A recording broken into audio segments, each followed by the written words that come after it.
We're about to experience something that has only happened a handful of times in human history. The start of a new Star Trek series. I'm particularly excited about one aspect of the series that picks up one of Trek's most intriguing plot threads that I thought they had totally forgotten about. Now, we've known for a long time that Robert Picardo's holographic Doctor is returning from Voyager as a regular cast member. At first I thought it was just a really clever way to link it to 90s Trek, since he's the only character that could reasonably have survived the 800 years between Voyager and Starfleet Academy. But I think there's more to it than that. One of the Starfleet cadets in the core cast of the new series, Sam, is also a hologram, which means we're finally revisiting the idea of rights for holograms. This was a big part of the Doctor's character in Voyager. At the start of that series, the emergency medical hologram is a tool to be used in an emergency medical situation. If something happens to the medical staff on a ship, there's a hologram that can temporarily fill in for maybe a couple of days until they reach space dock. A replacement must be requested as soon as possible. I am programmed only as a short-term emergency supplement to the medical team. But when Voyager's medical staff is killed when they're thrown to the Delta Quadrant in the first episode, the EMH has to fulfill the same duty, but they won't reach space dock for 7 years. Throughout the series, the Doctor expands his programming to grow and evolve, and he proves that he may be a computer program, but he's also unquestionably a person. The most obvious comparison for the Doctor is to Data. You know Data. They're both artificial life forms, but while Data is treated as a person by the Enterprise crew from the very beginning, the Doctor gets nothing but disrespect for the first couple years of Voyager. I mean, you could conjure up a list of arbitrary differences between the two characters. One has a positronic brain, the other a holomatrix. One has a body, the other doesn't. But when it comes to personhood, there is no difference. So why is Data a person in episode 1? And they're still debating the Doctor's status 6 years into Voyager? There's two significant factors at play here. First is characterization. Data is sweet, innocent, and must be protected at all costs. But the Doctor is surly. When he gets deactivated mid-sentence, it's funny because he's rude and arrogant and you want to see him taken down a peg. I mean, you always love him.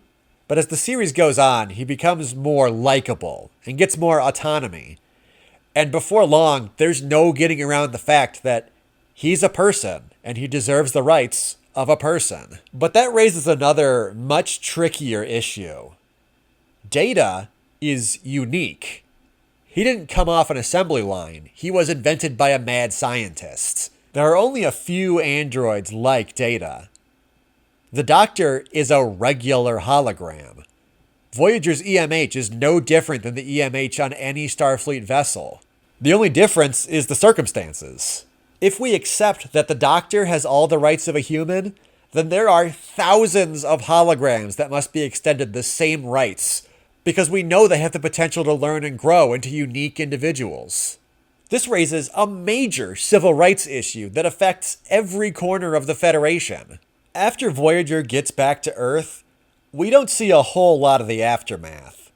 The next series was a prequel, so all we have to go on is whatever references we can find in Nemesis, Lower Decks, Prodigy, and Picard. And they mostly sidestep the issue. It sounds like where they landed is Voyager's Doctor is absolutely a person. The Doctor didn't spend 7 years in the Delta Quadrant for you to question his agency. He's got rights! But it doesn't really extend to any other hologram. Everyone still plays just as fast and loose with holograms as everything before Voyager. Noteworthy exceptions: the Doctor appears in Prodigy, hanging out with Admiral Janeway on Voyager A, and Picard had an appearance from Moriarty. Oh shit, I forgot about Moriarty. Okay. 6 years before the Doctor was Moriarty, a holodeck foe for Data's Sherlock Holmes that was accidentally given sentience. It was because Geordi asked the computer to make a foe that could beat Data the android and not Sherlock Holmes, the fictional character. That makes him smart enough that he gains self-awareness. I guess if you don't choose your words carefully, the computer will just make a sentient person. But none of the other holodeck characters count? This is why the hologram thing is so much trickier than the android thing. Is every holodeck character a person with rights? If not, where is the line? It does seem to be a measure of complexity. As in, you must be this complex to have rights. Like when Captain Janeway gave holodeck technology to the Hirogen, those hunter guys, so they would stop hunting real people and hunt holograms instead.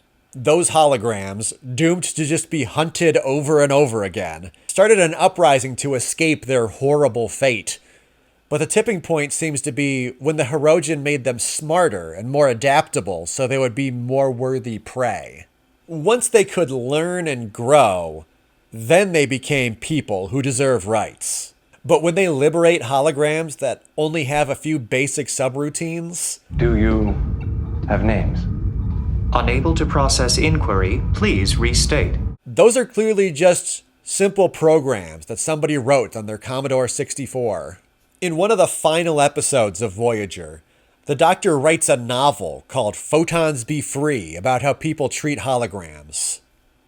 What seems like an outrageous hit piece on his fellow crewmates ultimately proves to be an intriguing, if unsubtle, take on how most holograms are treated. The EMH we know was replaced with an upgraded model, and all the obsolete models were used as cheap labor. Every one of them is exactly the same as the Doctor we know and love. At the end of that episode, we catch a glimpse of the Doctor's book starting to make the rounds among these hologram laborers. It's called Photons Be Free. It's quite provocative. And I want to see what happens next. I want to watch holograms fight for civil rights. Photons Be Free! That show will probably never exist. But 25 years after Voyager ended, we get to see one hologram become the first holographic cadet in Starfleet history. And the Doctor will be there to see it. And that makes me so happy. I know Sam is just one of 6 main characters in Starfleet Academy, but there's something really cool happening here. So what am I most excited about in Starfleet Academy?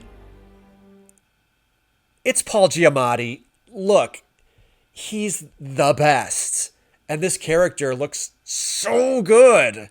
Time, with its infinite sense of humor, will always fold upon itself like an origami chicken. I mean, come on, that's incredible. Oh shit, I forgot about Vic Fontaine.